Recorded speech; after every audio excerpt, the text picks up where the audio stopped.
After 25 years of serving the hungry, Brother John Frampton and his student volunteers at St. Francis Table still take the time to pray before every meal. Together they prepare, cook, and serve 648 meal combinations a year. That's almost 100 lunches and dinners a day, and they show no signs of slowing down.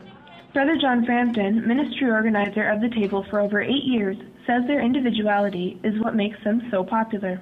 St. Francis Table opened on Christmas Day 1987. Following a survey, results indicated a food service ministry to the poor as a #1 need.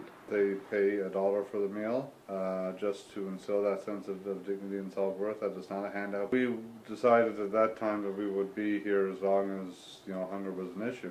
Patrons pay $1 per meal they order. These dollars contribute 6% to the table's $300,000 yearly operation. The rest of that money comes from individuals, small service groups, and sponsors. Frampton says that without the government funding, the table is kept afloat by donations and 3,600 volunteers they see a year. We wouldn't do it without the support of our donors and our volunteers, who I say are the backbone of the ministry here.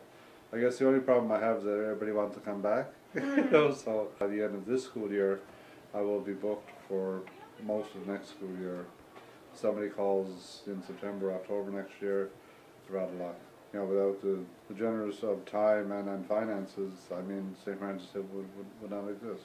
St. Francis takes all the help it can get from correctional to student volunteers. Walking in on any meal at the table, you can spot a school group including university, college, and high school students. This Monday evening, Mitch Gorilla and his students from St. Martin's Secondary School were present.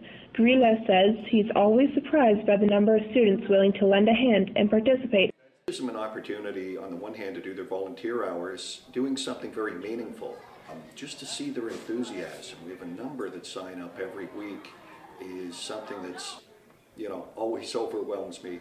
One of the customers said that they've got more heart than so many others that come through here, and that means a lot to me.